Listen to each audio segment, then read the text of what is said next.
This is 2 Samuel 4, 9 through 11.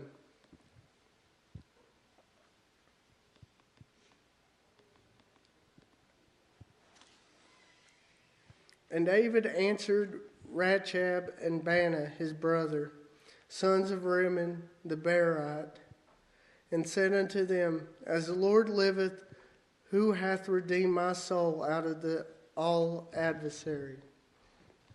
So what he's telling them isn't, they're wanting credit for what they did, and he's saying it's by the Lord that my adversaries will be taken care of. Not by you, not by your hands. Much similar to in, I believe it's chapter 1 of this same book. Yeah, where the guy comes to David claiming he killed Saul. This is a similar story, except this guy just was he attacked and killed while he was sleeping. So there's distinctions, but the idea is the same. These guys came before David trying to get honor because they killed an adversary. And David's pretty much telling them it was the Lord's place to handle my adversaries. I gave that over to the Lord. Which is key for us as Christians, because anytime anybody stands in our path, it's just natural for us to want to handle it. When oftentimes we just hand it over to the Lord and let Him deal with it. Which is hard to do, but exactly what we need to do. Verse 10. When one told me, saying, and he refers back to Saul's death here, Behold, Saul is dead, thinking to have brought me good tidings. I took hold of him and slew him at Zilgad, who thought that I would have given him a reward for his tidings. So he's letting them know what happened to the guy who claimed he killed Saul. And I say claimed because in 1 Samuel it shows that Saul fell on his sword. Most likely the explanation of that is this guy just picked up maybe Saul's sword, maybe his crown, something, and brought them to David saying he killed him.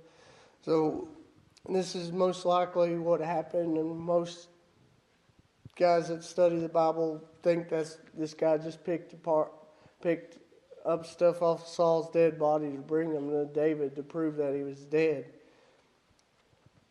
And David, rather than rewarding him, responded by having him killed because he killed the king, or claimed to.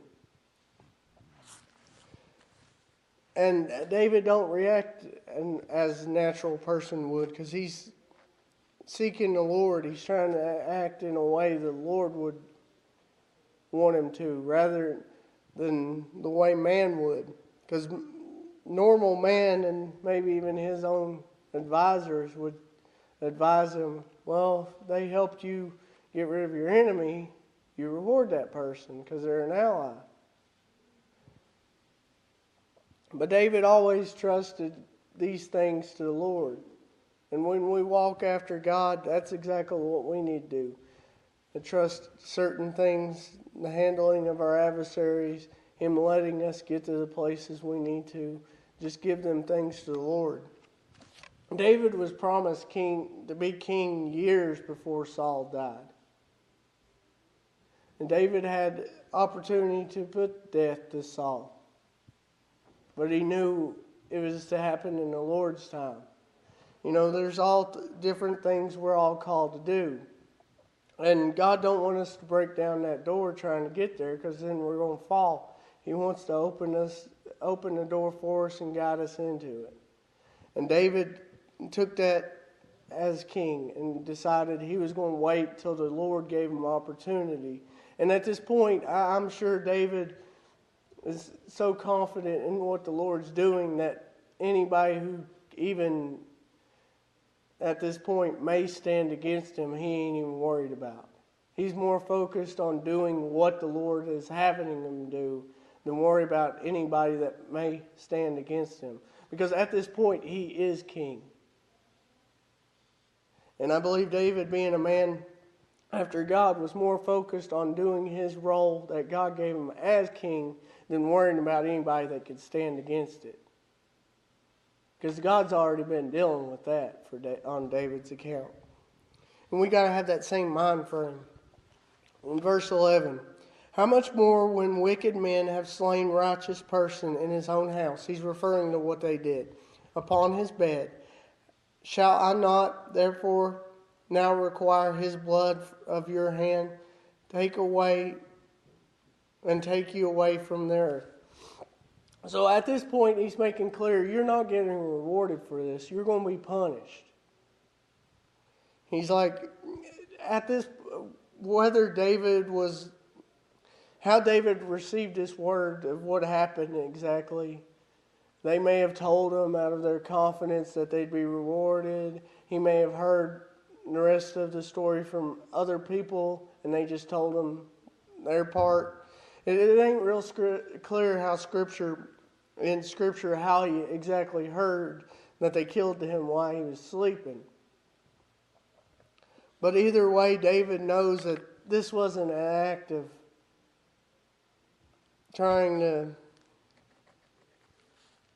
this isn't an act God would have allowed. So then David knows that it don't need to go unpunished. And oftentimes when we seek God and He gives us the answer, and then we try to take things in our own hand, it's going to leave us into a place where we have to deal with the consequences of what just happened. And that's the place they were at. They're going to have to account for what they just did. Because rather than seek God, they just seeked what they wanted and used God as an excuse. And oftentimes, if we're not careful, that's exactly where we fall into.